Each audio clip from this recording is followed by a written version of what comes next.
Sport is a megaphone. It takes any social, cultural, or political movement around us and it amplifies that onto a larger scale of a global community.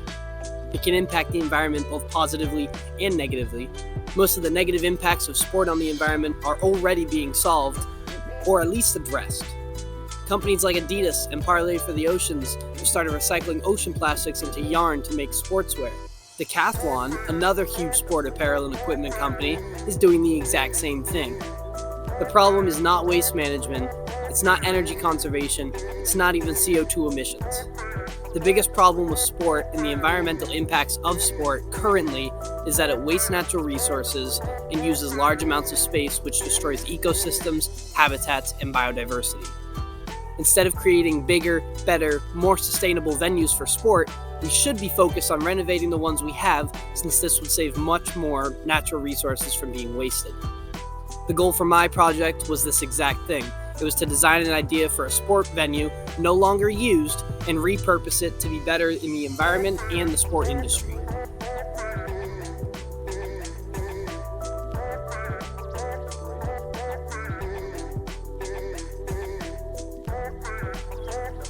For this project, since I lack any sort of budget to use millions of dollars and renovate an entirely new Olympic stadium to be something different, I took the local hometown baseball park in my hometown in Maine, and I came up with a new design for it. So originally, this field was used as a baseball field, 70 feet. It was meant for youth play. It was just another recreational field.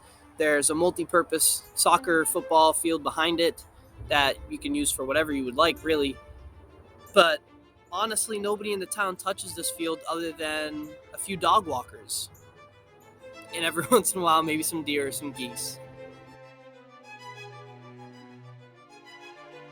Around the Horn Disc Golf Course earned its name for the abandoned baseball field it's built upon. This field was originally a youth baseball field with 70-foot base paths meant for all-star travel baseball competition. Now unused, the infield collects grass and the dugouts rot away. All fences are in disarray and it's far beyond repair. Nobody in the town even mentions this field as an issue, but taking a closer look, it's the prime example of how sport is not sustainable with the environment. So, for this project, I'm attempting to renovate this field into a disc golf course. In my eyes, this new disc golf course can serve many purposes, not only as a new park for people around the town to enjoy, but also renovates the entirely old abandoned baseball field that nobody uses anymore into a slightly more usable baseball field, but also brings a new disc golf course since the nearest one isn't even available in 500 square miles. While planning ideas for what this old abandoned park could now become, it was clear that it had to be sustainable.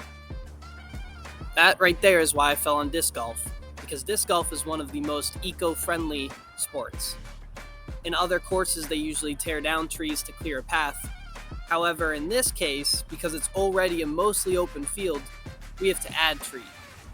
Now, not only does adding trees create obstacles for the holes, but it also increases biodiversity, provides habitats that were once destroyed, and begins to develop a system where sport is sustainable with natural resources and both sport and the environment can thrive.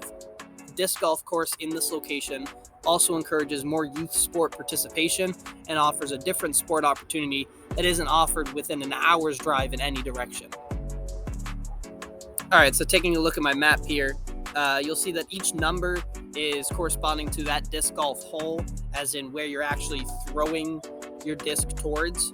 The circle connected to that is your tee box, where you start throwing. Any neon green polygon is where trees, bushes, and flowers will be planted. Orange triangles are the recycled material obstacles, which I'll show you a little later, and yellow faces are the scarecrows. All right, let's go around the horn, shall we? So, hole number 1 is probably one of the toughest holes we've got. It's a zigzag lightning-shaped sort of hole. It's about 350 feet, being the longest hole we've got, just to start off the bat with the toughest, right? Like, why not? There's plenty of trees and bushes in the way, plenty of wildlife around. However, to start, because these trees are going to have to grow, I'm going to have to put down many of the recycled material obstacles in the way. Hole number 2 is a dog's leg. It's off in the outfield of the multi-purpose field, and it's surrounded by trees. It's not too difficult of a shot, but you have to be fairly accurate in order to follow the line. Number 3 is a straight shot. It's uphill and across many trees and tree lines. That's one of the tougher shots, even though it seems like it's a shorter one. Hole number 4, coming in at 260 feet, a par 3. It's a straight shot across the recycled material obstacles. There's really no wildlife in the area here. The goal is to plant more trees later. Hole number 5 is kind of the reverse of 4 and 3 combined. It's a 330-foot distance and a par 4. Hole number 5 again crosses many recycled material obstacles and passes some of the newly planted trees. Then you take a short walk over to hole number 6, where you're going to shoot straight across and hopefully avoid all of the scarecrows. If you hit one, it's plus a stroke, so that's a little fun. It's nothing too difficult for hole number 6. It's kind of long, but it's generically just pretty straight. Hole number 7 is from behind the batting cage in right field, and you're going to throw over it or around it down onto second base in the infield. That's where hole number 7 is. Then from hole number 7, you take a few steps back to the inside of the pitcher's mound, and you're going to throw into left center field for hole number 8. You're aiming for a vertical stand where a scoreboard used to be, but instead of tearing all that down, we're just going to leave it there. But instead, we're going to repurpose it into the disc golf hole. Hole number 9 is a straight shot. It's 202 feet. It's a par 1, so it should be a fun shootout competing with your other golfers to end the course. Then you touch home to finish up, and you return to the parking lot. This course does not operate at night. It uses only natural light, but if it were to be developed, all lighting sources would be using solar energy to power. In overall goals of this course, it's never going to be a professional level course, since it only has 9 holes and it lacks any sort of regulation to it. That being said, it is the perfect recreational park, allowing for new sport participation in the area, built for youth but also playable for adults. It repurposes an abandoned recreational area, and most importantly, it rebuilds the ecosystem that existed here before the park. It increases biodiversity, is eco-friendly, and encourages sustainability around the community. Okay, so to recap, since I said so much in this video, I'll narrow it down to a few important things here. The project was about sustainability. It's about how to create a more sustainable world in sports, since sport is usually credited with such a bad reputation about its impact on the environment. Here, my goal is to design a disc golf course that makes an abandoned baseball field more beneficial to the town's economy, to the town's recreational activity, and most importantly, it benefits the town's environment. While my project may seem small scale, focused on this one rural town baseball park, it is representative of the larger scale issues of abandoned sport venues such as the Olympic stadiums in Athens, Greece, Beijing, China, and Rio de Janeiro, Brazil.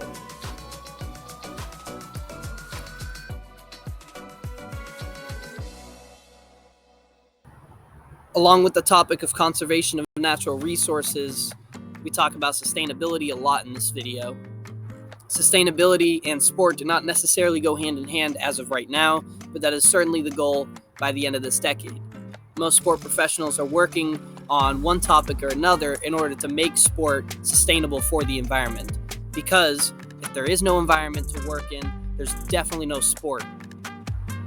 In terms of what you can do to help out with your environment and any environmental changes that you are aware of, is 1, be aware, continue learning, keep reading up about it, learn how to conserve natural resources. Number 2 is behavioral changes, habitual stuff, such as taking shorter showers, unplugging things when they're not on or running. And number 3 is to get involved in the community, to get active, whether it's to run with Adidas for the Run for the Oceans, whether it's to purchase only sustainable options, whether it's to design a project where you take an old abandoned baseball field and make it into a new disc golf course. We need to be talking about this subject and how to make the world more sustainable, not just in sports, but in all aspects of our life. All right, well, that does it for me. Thank you for listening. Thank you for taking the time to watch this video. Hopefully you can make an impact in your environment, in your community, in your globe. And until next time, be sustainable. Peace.